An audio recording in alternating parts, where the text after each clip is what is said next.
araba tompoko amin'ny ankapobeny mahakasika ny toetry ny androntsika aloha dia mbola nitsiko any alizay tsy maro toerana trano mamaritra azy eto Madagasikara. Vokatra izany ary dia saika mbola andrivotra trany aloha ny andro saika manerana ny nosy indrindra manakaiky ny faritra avo. Etsy ankilan'izay ihany koa dia mbola hisitraka orana malefaka trany aloha ny aty amin'ny morontsiraka atsinanan'ny Madagasikara iny. Ny eto amin'ny faritry ny afovoantany ny ilana atsinanan'ny afovoantany indrindra dia saika mbola andrahoana trany aloha na anjombona ny andro amin'ny ankapobeny mety arahana erikerika manify izay indraindray.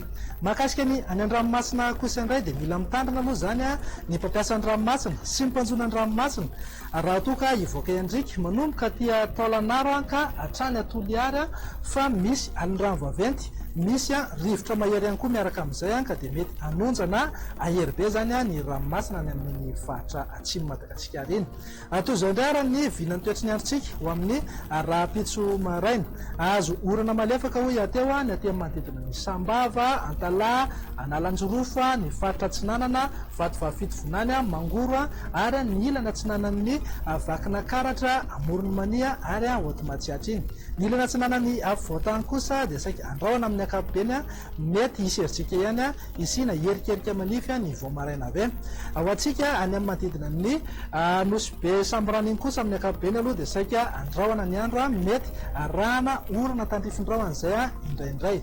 Ny any amin'ny atotan'ny melaka moa dia hitoetra trany ny orana tandrifindrahona indrindra ny voamaraina avy. Ny faritra sisa rehetra kosa ho maina tanteraka mihitsy ny andro. Raha mahakasika ny toetry ny andro ho an'ny tolakandro kosa indray dia hitoy hatrany aloha ny orana malefaka aty Sahava, Analanjorofa, ny faritra Atsinanana, Vatovavafito Vonany, Mangoro ary ny ilana atsinanan'ny Morony Mania, Hotomatsiatra sy Vakina Karatra iny. Ny ilana atsinanan'ny afovoantany kosa dia saika andrahoana amin'ny ankapobeny andrahoana torak'izay ihany koa ho antsika aty atsimo atsinanan'ny Madagasikara. Azo oram-baratra kosa ny any amin'ny manodidina Bongolava, Miandrovazo ary faritry melaka iny torak'izay ihany koa ny any amin'ny manodidina ny nosy be Samorano. Ny faritra sisa kosa dia ho maina tanteraka mihitsy amin'ny ankapobeny. Raha mahakasika ny vinan'ny maripana rahampitso maraina kosa indray dia nahitana fidinany kely aloha ny maripana ambany indrindra eto amin'ny faritry ny afovoantany manodidina amin'ny 2.20 ka hatramin'ny 3.20 degré Celsius eo.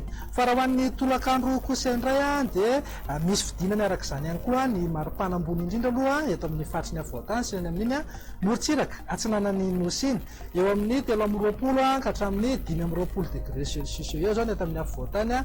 Morontsiraka atsinanana kosa eo anelanelan'ny 4.20 ka hatramin'ny 5.20 degré Celsius eo.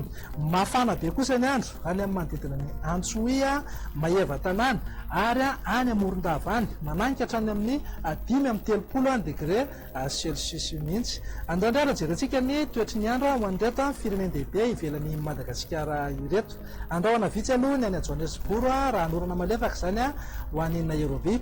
I Paris kosa dia azo orana tandrifindrahona. Ho an'ireo nosy kely ivelan'ny Madagasikara kosa indray dia saika anorana avokoa aloha anorana malefaka zao ny any Comore sy Maurice raha maka endrika tandrifindrahona izay orana izay ho an'ny La Réunion sy Mayotte. Ho an'ny Seychelles kosa dia anoram-baratra amin'ny ankapobeny. Izay indray ary ny vinany toetry ny androntsika ho amin'ny rahampitso tompoko lasy tompoko vavy. Manome fotoananao ho amin'ny manaraka indray. Veloma tompoko.